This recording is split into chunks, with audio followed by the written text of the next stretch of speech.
Corona virus एक बार फिर से भारत में अपने पैर पसार रहा है। पिछले कई दिनों से देश में कोविड के नए मामले सामने आए हैं। कोविड के लगातार नए वेरिएंट देखने को मिल रहे हैं। ओमिक्रॉन, डेल्टा, BA.2.86, फिर JN.1 जैसे तमाम वेरिएंट्स के सब वेरिएंट संक्रमण फैला रहे हैं। कई लोग नए वेरिएंट्स से बचने के लिए वैक्सीन की बूस्टर डोज को लेकर चर्चा कर रहे हैं। इस बीच हेल्थ एक्सपर्ट्स की माने तो जब किसी वायरस का कोई नया वेरिएंट आता है तो उस पर पुरानी वैक्सीन का असर कम हो जाता है।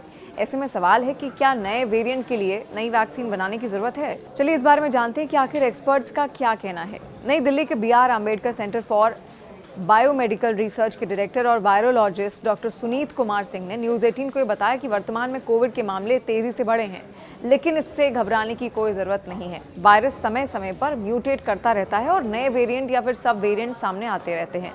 कई लोगों को ये लगता है कि नए वेरिएंट आने पर पुरानी कोविड वैक्सीन बेअसर हो जाएगी और संक्रमण का खतरा बढ़ जाएगा, लेकिन ऐसा नहीं है।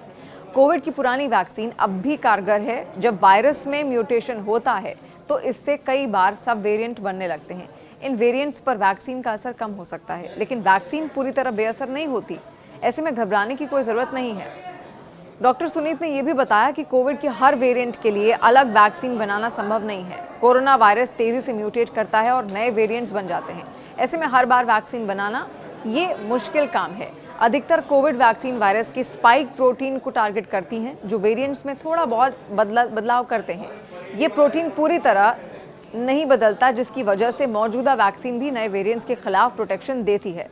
कोविड वैक्सीन का मुख्य उद्देश्य संक्रमण को पूरी तरह से रोकना नहीं, बल्कि गंभीर बीमारी, अस्पताल में भर्ती होने वालों की संख्या और मौत के जोखिम को कम करना है। अगर नया वेरिएंट गंभीर बीमारी नहीं फैला रहा तो वैक्सीन में बड़े बदलाव की जरूरत नहीं होती है।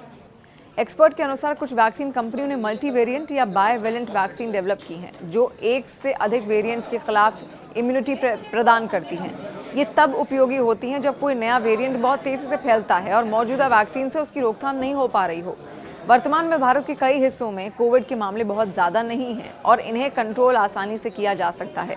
हालांकि वायरस से बचने के लिए लोगों को फेस मास्क इस्तेमाल करने चाहिए, भीड़भाड़ वाली जगहों पर जाने से बचना चाहिए, हाथों को बार बार धोना चाहिए या सैनिटाइज करना चाहिए और सोशल डिस्टेंसिंग का पालन करना चाहिए। अगर कोविड के लक्षण नजर आएँ तो डॉक्टर से मिलकर जाँच करानी चाहिए। सतर्कता बरतकर कोविड से बचा जा सकता है।